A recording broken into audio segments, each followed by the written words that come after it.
Ladies and gentlemen, welcome to Fabulous with Fabio, the talk show that reviews fabulous people and proves that we all can be fabulous if we are determined to do so and to be so. My guest today is a fabulous person. And remember, I only invite to this show people that I believe can be authentic and true and that can handle an interview with no preparation, no post production, no editing. Everything you see here really happened during the interview. I don't cut anything out. This is raw and authentic as life is. So my guests are only the ones who can handle this kind of situation. So my guest today is Mr. Derrick. I will let him to introduce himself. So Derrick, state your name please so everybody can know you. Hello, everyone. My name is Derrick Dike. Derrick Dike. So Derrick, tell me, what is the company you represent? Well, first of all, thank you so much for having me here. I really appreciate it. My company is Exsidio. We are a technology service provider for all sizes of businesses, different products, different business types. We are striving to be the go-to industry leader on the new technology that is headed our way and changing the market. All right. So listen, everybody, we're about to go into some questions that will reveal who Derrick really is and what is he all about, and also how his company has helped organizations and of course individuals to achieve their goals. All right. So pay attention and be ready to take notes because we never know the pearls, right? The precious tips that we're gonna get from Derrick. Because remember, I only invite people I know can make a difference. So it doesn't matter if they're shy, if they're not, if you don't know them. It doesn't matter because after this interview, you're gonna know Derrick and you're gonna know how much he has done to make a difference on our planet. So let's see, Derrick. Tell me first about your personal values. I want to know you a little bit more before I know your company. Three personal values you have. Personal values. So I would start with service and empathy. I think are probably two of my biggest values when it comes to business, and that is something that we don't see in our industry very much anymore. And this started back from my first job as a bag boy at Publix, where the customer was shown just how important the customer was, and to see where that I carried that with me all the way through now because it is important. It's something that you have to have empathy of what the customer is going through, what they're trying to accomplish, not just selling them a product to sell them a product, but actually have a partnership where you are establishing a long-term relationship and you're both growing together. Third, the third quality I would say is honesty. I would rather walk away from a deal any day than to, either compromise our values or put us in a situation where the customer is unhappy and or we are unhappy because it's a product that's a square peg in a round hole. There's no amount of money out there that's worth that. I like to sleep well at night and not have a single care of somebody out there that's upset with our service. And so that's just not how we operate. I love that. And my audience, please listen up, take notes, okay? Serving with empathy and honesty. And we're talking to a person that started as a bag boy in a supermarket and now serves multi-million dollar companies with very complex IT and technology environments. So everything is possible if you serve with empathy and honesty. The world needs more empathy, more honesty, more service mindset, and not another one trying to sell something, right? So I really like your answers, Derrick, because I know you a little bit, of course. So I wouldn't invite you to my show if I didn't know you. And but people are getting to know you here. My audience maybe didn't know you before. It's important that they realize how powerful those three values you just mentioned are a serving attitude with empathy and honesty. We need more of that. So, and that's how you became this fabulous human being and executive and entrepreneur, I should say, because you're now an entrepreneur. You've been very successful as an executive for several companies, and you're now an entrepreneur making a difference. Before we go into this more professional side, one more thing I would like to ask you. Uh, you told us about your values. I would like you to share with us one thing that really makes you feel like you are alive every day when you go to work. What is the one thing that keeps moving you forward? No matter the circumstances, no matter what's happening to you, no matter the problems, right? The difficulties, what is the one thing that keeps moving you forward so you can accomplish what you've been dreaming of? That is a fantastic question, and as an entrepreneur, there are many things that try to keep you from battling you each day. Little fires, little things here and there. To me, honestly, it's the team that we have and seeing the effect that I believe not only that I'm having on them, but we are as a company, you know, putting together the opportunities, the technology. I've always strived for anybody that works for me. I know that that's a finite opportunity, that one day they're going to come to me and say, hey, I'm going here or I'm going to do that. And so I want them to learn. I want them to grow as much as possible while they're with us and really blossom whatever position they're at. And I would say that that drives me each day. I really enjoy seeing that side of the business of having an impact on not just our customers, but our employees as well.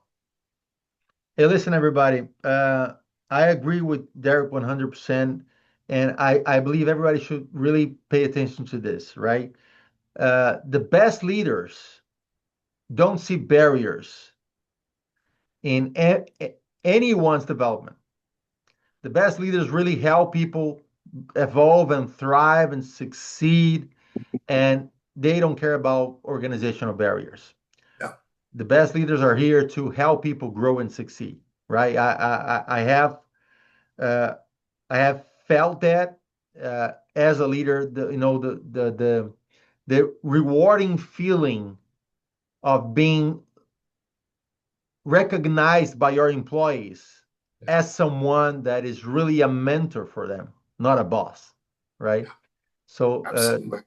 you are so successful, Derek, because you understand that. You understand what kind of leader you want to be and what kind of leader people need to really grow and succeed. So I commend you for that again.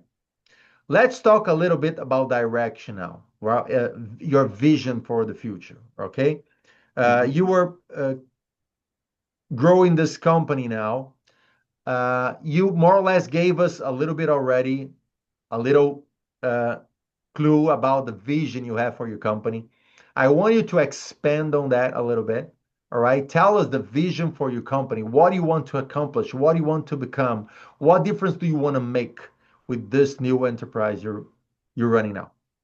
Great, absolutely. So our primary product, with technology, often it's many products. It's many, whether you're touching directly or indirectly.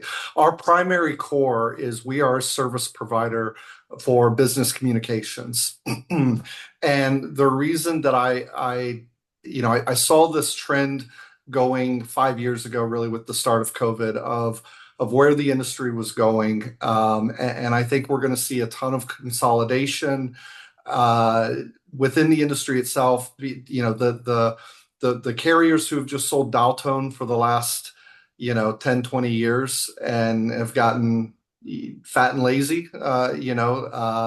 They've made a good they've done well with that, but the world is changing and dial tone isn't the king that it used to be. While some companies still need that, it really is going to be a more encompassing technical adventure, so to speak, within the business. So the everything needs to tie together. all of your CRM, your all of your other technologies um, really need with the rise of AI, with everything else, we're really at the start of a big change in the industry and where that's going to take us. So again, I think there are a lot of traditional players out there that are going to keep doing what they're going to do. I just think that the market's not going to continue that way. And I love playing with the new technology. I love when we bring something to a customer and it changes how they operate, and you get to catch back up with them, a few months later, and they're, oh, this is, so much better than what we were doing before. Like that I love seeing that, and I want our customers, with any technology, most customers only use 10-15% of the actual product itself, right? Look at Microsoft Excel. Most people just create simple spreadsheets when you can have a doctorate in that thing alone. But that's to say with every technology out there, it's always the same. So we really want to strive, we really engage with our customers and our partners to how do we get that closer to 40%, 50% of using the full technology. That is a difference that we're trying to make in the market. And that can make a huge difference. I understand what you're saying, and uh, the way I would summarize what you said is that you want to be that company that really uh, summarizes what technology can do for organization, and you can guide the organization to the right choices and to the maximum use of that technology so they can really transform the businesses, right? Yeah. Yep, absolutely. Because, yeah, some companies can double their revenue just by using the right technology the right way. 100%. And utilize their employees much more efficiently because they realize now, oh, we had no idea we were either missing this amount of calls, or we were, it was taking us twice as long to do this as it is now. These are huge things that will move the needle for businesses. Yeah, technology is overwhelming nowadays. So there's so many options, right? People get, Well, oh my God, where to start?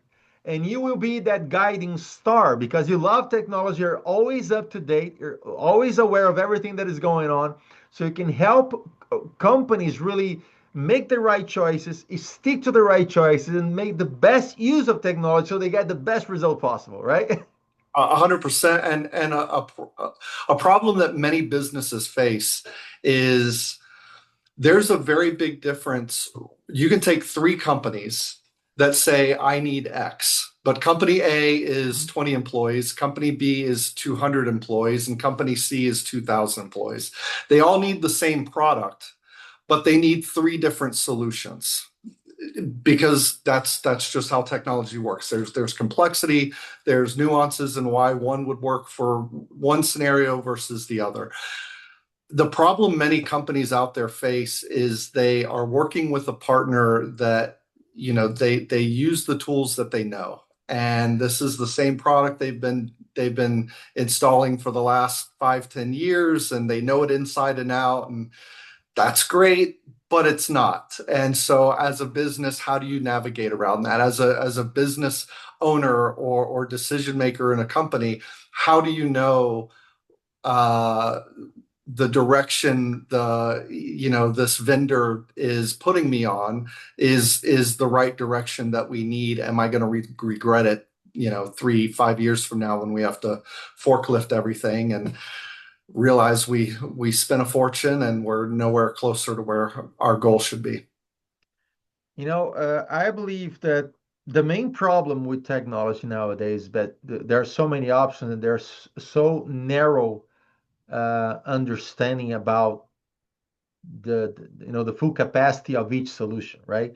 Mhm. So many technology companies, if they don't have the values you just described, empathy, serving, and honesty, they can very easily mislead their clients. They can very easily sell things they don't really need. They can very easily, uh, you know, sell much more than is necessary.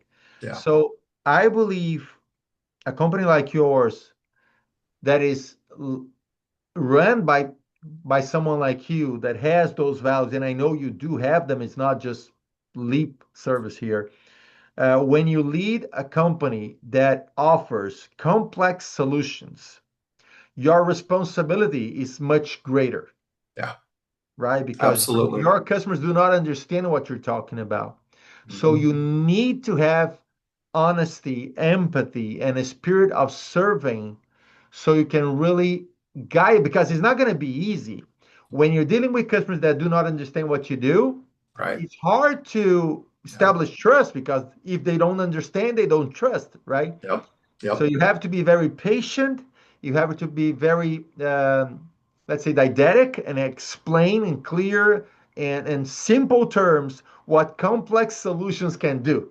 Yeah, absolutely. Setting the, really setting the expectations up front, which I think is incredibly important. My personal belief is every vendor out there lies, but they lie for two reasons. One of them is malicious, right? And there are vendors out there that maliciously will lie because that salesperson needs to hit their quota and they just want to sell the deal and they move on and they don't care. That's a smaller percentage. I think a good majority of every other vendor out there you work with, the lie is out of ignorance because they don't know the product inside and out. They know that it worked with company A. They assume it's going to work with company C, but they don't know well enough that this is going to be really devastating or just a problem down the road. And so it is a tough situation for businesses to know who to trust and how to weed out which vendors to work with and what questions to ask to get to that. Let me go on that route and ask you to give us some example of one product or one technological technological solution that you need to really normally explain to your clients. I don't know, select one product or one solution that is complex, but you need to explain to your clients in simple terms. And give us an example how you explain that solution to a company that is just getting to know you and your company. So everything, and again, it depends on the complexity of the customer, the complexity of the deal, right? Mhm. If they're coming in saying, we want to revamp this, we want to revamp our telephony system. Okay, that's great. However, we want to sell that to you. Absolutely, we would love to, but we also want to look at your entire network. Is it going to support everything? Are you going to have issues that even if we aren't handling that, you have another vendor? We want to work with that vendor so that everything is going to move over correctly. All the packets are going to go through the network correctly, and your end users are not going to be happy. So we want to look at everything from a holistic point. And one of the things that I like to do with our customers is I like to find out, what do you have today? What is it you're trying to do? Are you looking at new technology because you're unhappy, or are you looking at it because you want new features? But let's also take that a step further. What does your business look like 5 years from now, right?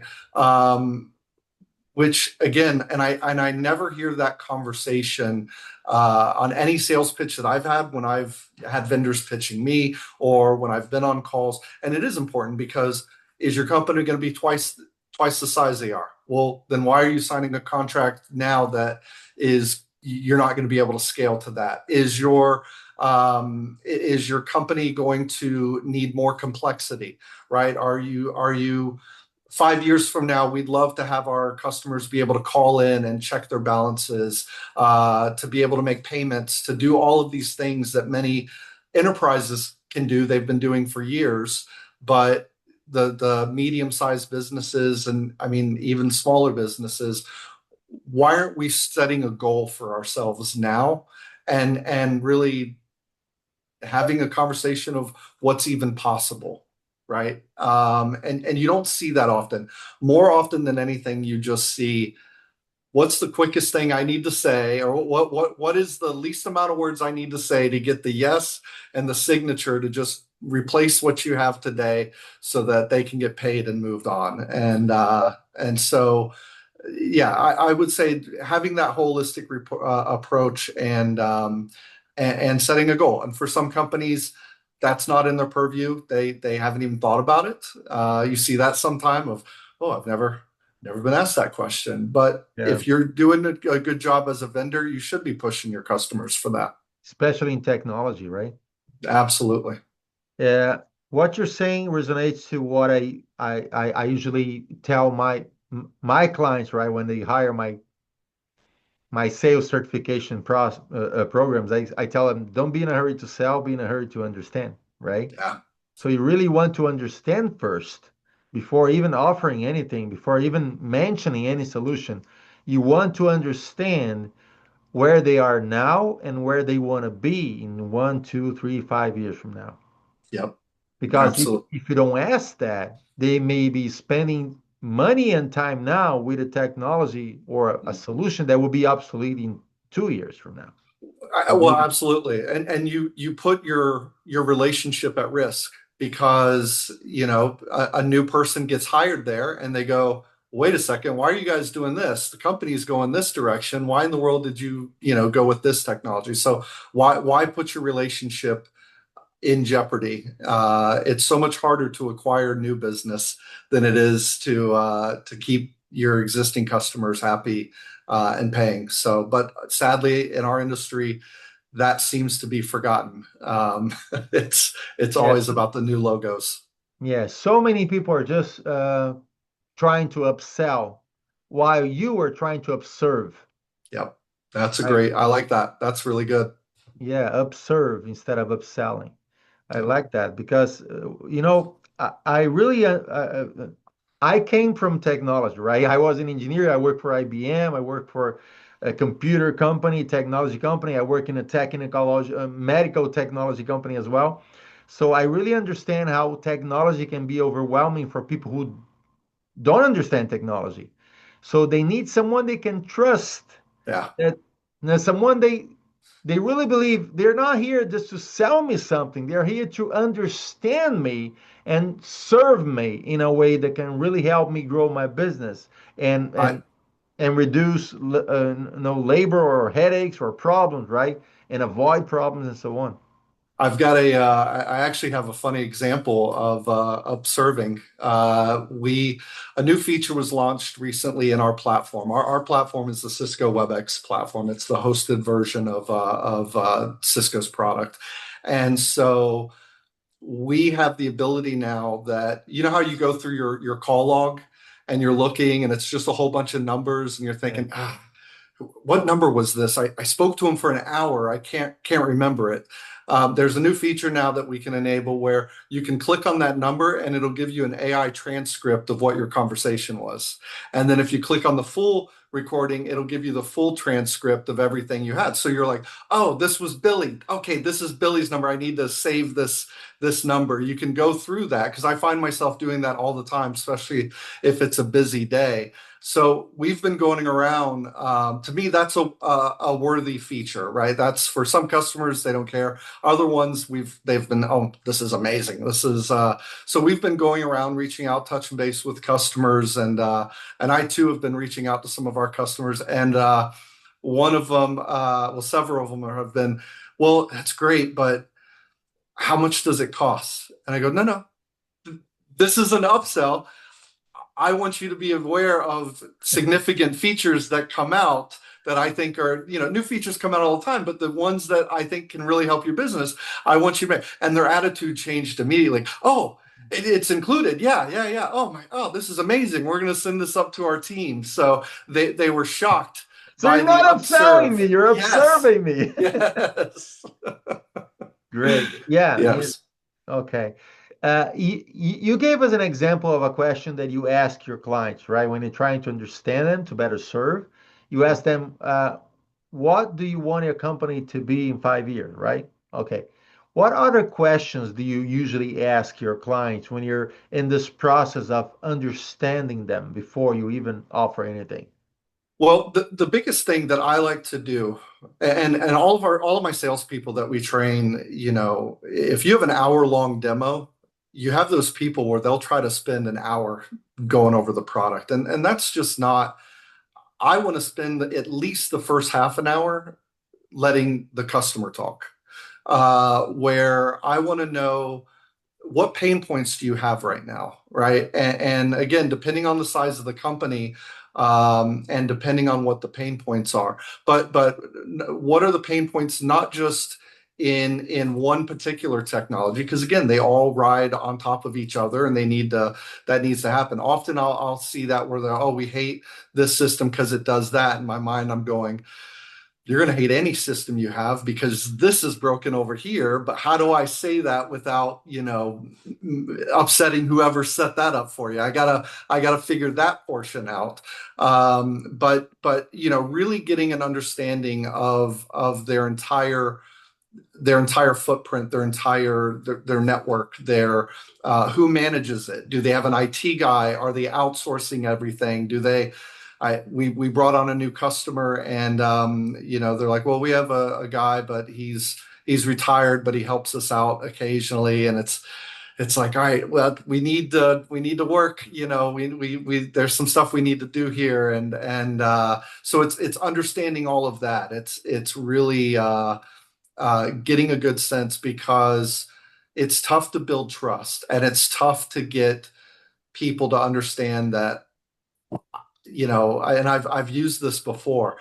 If I'm doing a bad job of selling you this, it's because I'm not trying to sell you this. I'm trying to help you out with this because it's going to make everything over here better. So I would say that's the biggest thing in that beginning is truly, and not just asking about pain points that the decision makers having, but really down to the end employee, which is often overlooked. Is what is a receptionist? What are their biggest pain points? What are the branch office? What problems are they having? And shockingly, those questions aren't asked often, and the decision maker knows what they know, and they're making a decision based off of that instead of the full picture. What kind of pain points do you usually hear when you ask them about the pain points? Is there anything that is most common for people to tell you? Crazy enough, we were working with a customer. They had a local telephony provider. I won't say local, but regional telephony provider, that they constantly were just dealing with outages. And I'm thinking that is, every company is going to have an outage, right? It's bound that Microsoft's going to have an outage. Everyone that's out there. But to hear that, yeah, it happens quite frequently. That's something that was 10, 15 years ago the norm. It's just not the norm anymore. So I see that is shocking, but we still see it. It's people just kind of put up with they put up with it. They learn to work around it. The other one is the software that they have. It can do all these things, but they only use it for this much because it takes forever to load, and the call quality isn't good, and again, they just kind of learn to adapt without it, instead of demanding that, no, no, no, we're paying a premium price for all of these features and capabilities, and they're not using any of them. I would say that's the biggest thing, is just not not complaining about the features being poor, and just learning to work without them. That's a sad state that I see often. And what is your course of action when you hear something like that? What do you propose that you're gonna work with them so they can use 100% or at least more than they use now, or other solutions? What do you usually we do? would we would propose our solution that we know works inside and out. Oftentimes, I I will set up an account, or have one of my engineers set it up, work with the person, and say, you know what, why don't you just use this for a few days and come back and tell me how you like it. Why don't we look at the routing? Sometimes it is how they're set up internally. So we'll look at that as well. But really, it's moving to a enterprise grade platform that just wasn't available 5 years ago for anybody who wasn't an enterprise. So it's eye opening when they see the difference. Is it fair to say that you not only bring them technological options that were not available 5 years ago, but you bring also a way of doing business that they cannot find easily out there? So yeah, well, doing business, and I assume you're talking about like the support and actually communicating with Yeah, the yeah, the vendor. way you treat your customers or clients, the way you guarantee that, or let's say reaffirm, because when they finally trust you, right? But it's a tough business to be in because it's very hard to build trust in an environment that people don't usually understand what they're buying, right? Technology.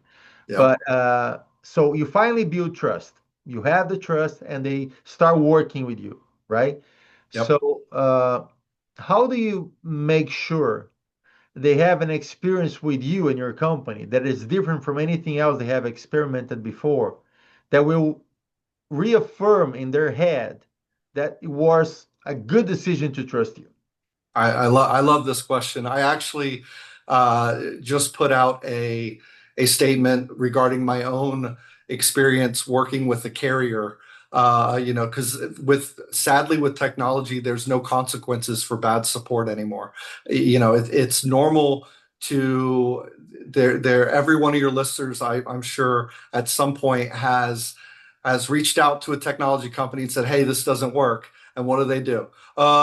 Yeah, we looked at it. It's that company's fault, or it's your whatever, it's somebody else's fault. So what do you have to do? You have to go back and troubleshoot with them.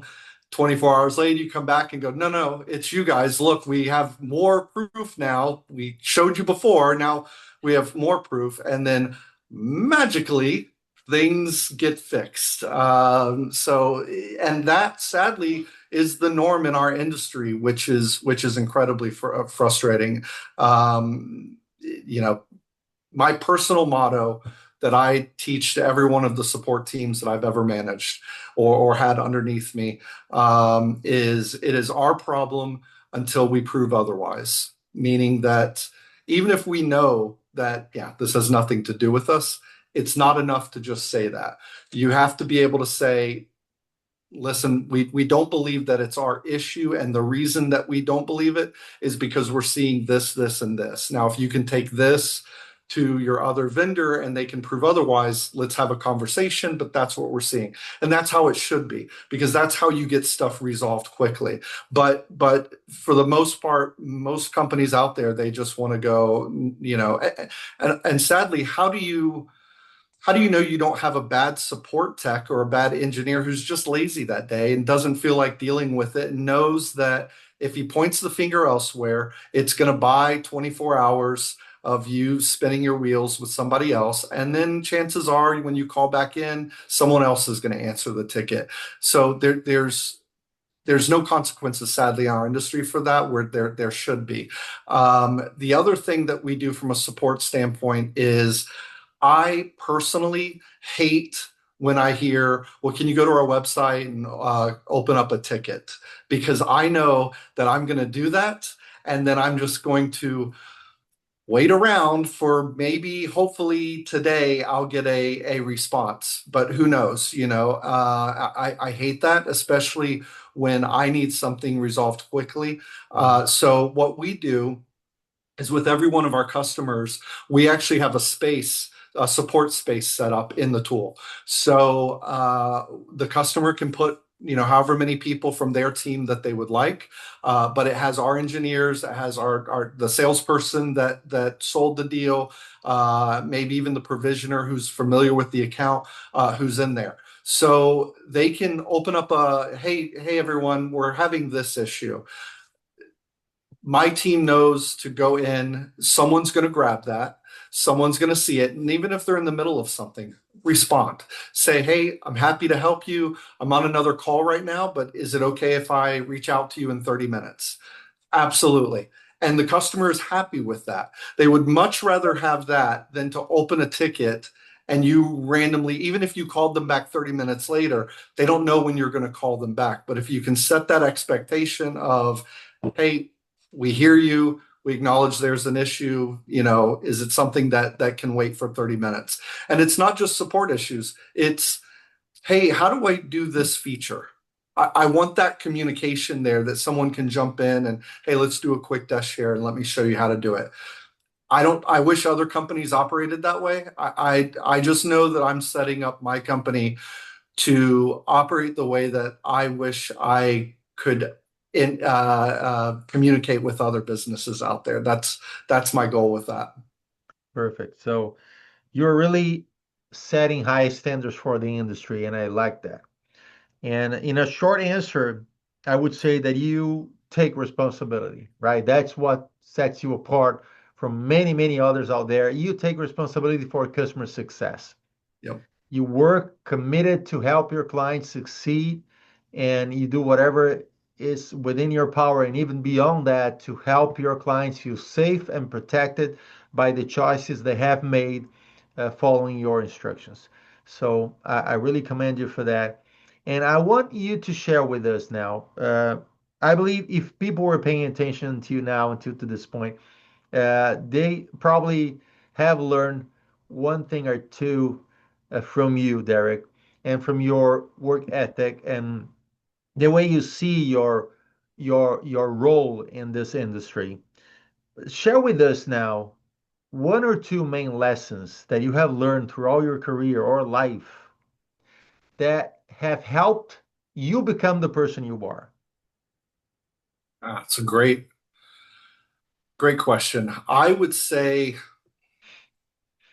I one of the companies I was at previously, I was able to be on a growth. We did 9 acquisitions and to grow from under 100 employees to almost 1,000 employees in a 3-4 year period was remarkable. So the growth there was incredibly invaluable because I got to see what worked in doing a scale up and what didn't work.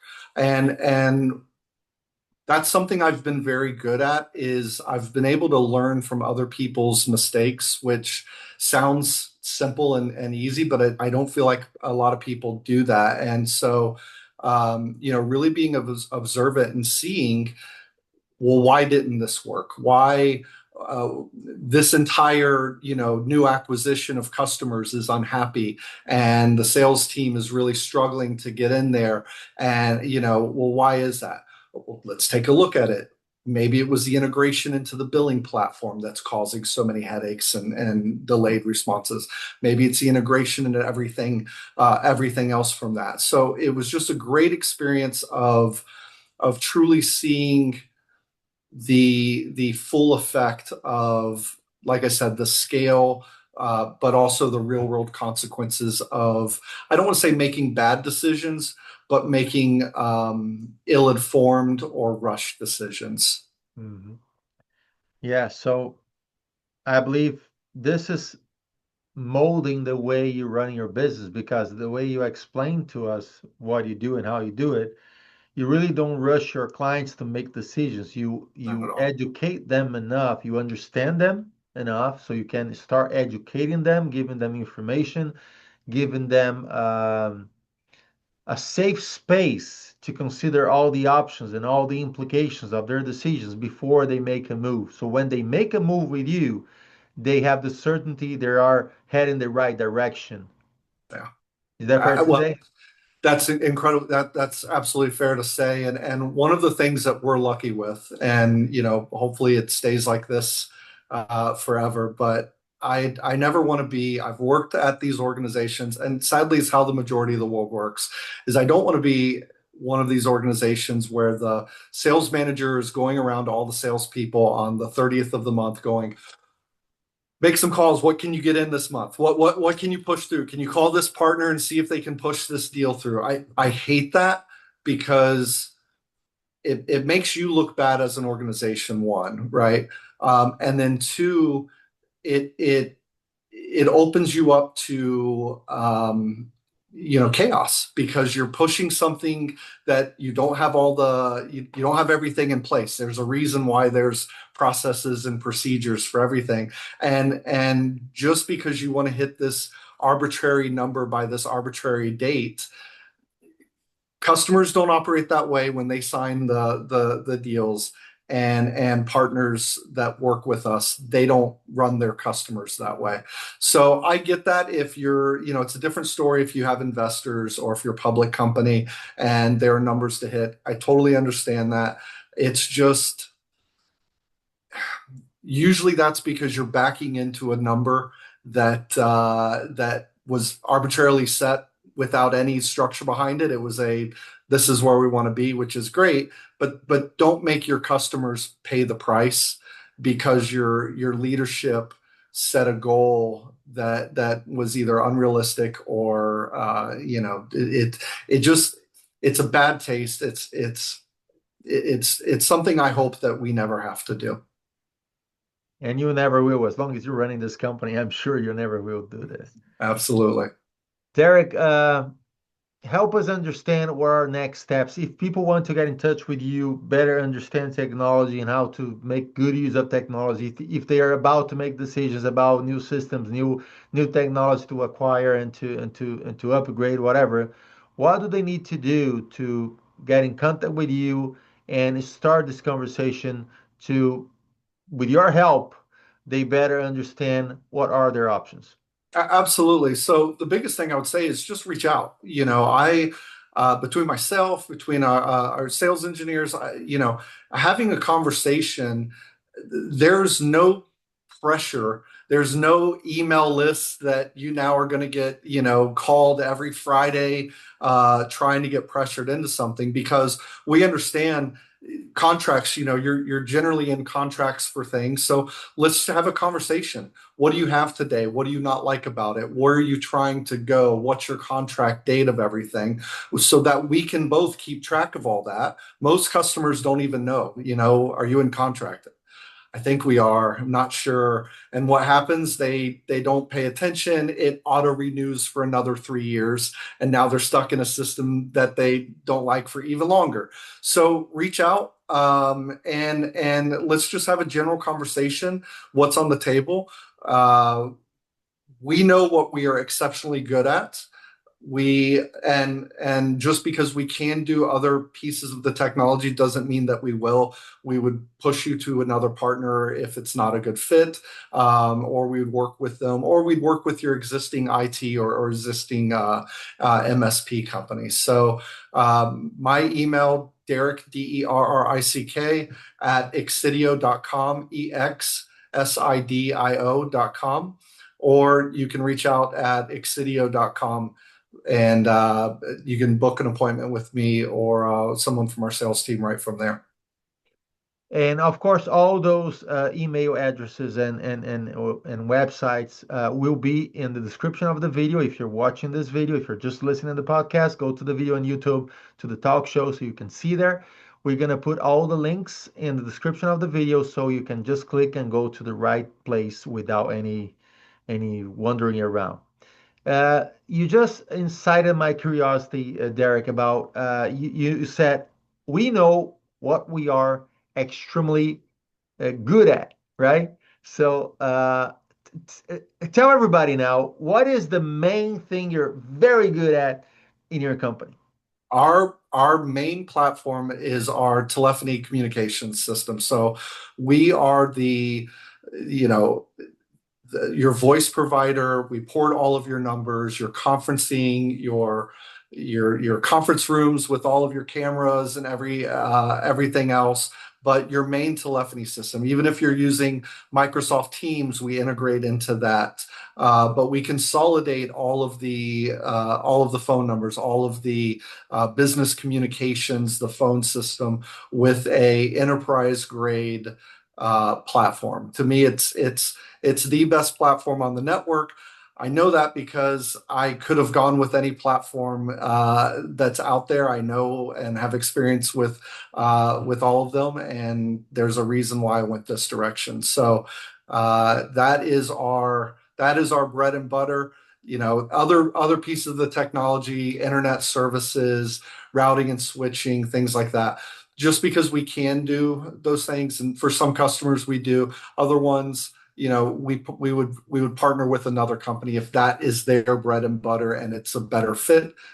I hogs go to the slaughterhouse. There's no reason to try to do everything mediocre, with a mediocre result when you can really focus on what you do. Again, serving with empathy and honesty, right? So you can really give your very best and partner Yep. with other people if you don't think like you can give your very best. Absolutely. And the size there, I mean, it's super easy to turn up, small customers that are 5 to 25 customers, but our sweet spot is that 25 to 2,500 users, that sweet spot in there. So we have customers all through that range. We are big enough to handle the business, but we're small enough to care. Beautiful. All right, Derek, I want to thank you again for being in my show, Fabulous with Fabio, showing my audience how fabulous we all can be with the right direction, with the right enthusiasm and drive, right? You became as a bag boy. Now you're helping companies to choose the best technology to enhance their communications and be more successful. And beyond all that, you became this fabulous human being that is able to succeed with this spirit of serving with empathy and honesty. We all could use much more of that in our planet. So I thank you for being this example of a human being and as a leader that is building a successful company based on true and honorable values that we should all appreciate. Thank you once again for being with us. Thank you so much for having me. All right, ladies and gentlemen, this is Fabulous with Fabio, the talk show who reveals fabulous people and inspire you to be fabulous in everything you do. Our guest today was Derek, and he was so generous sharing with us major tips to become successful as a person and as an entrepreneur. I hope you have taking notes. Otherwise, go back, replay, watch all over again, take notes so you can really take advantage of this time we spent with Derek.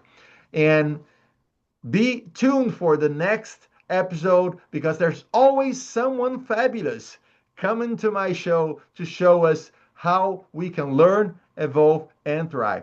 Talk to you guys soon. Stay tuned.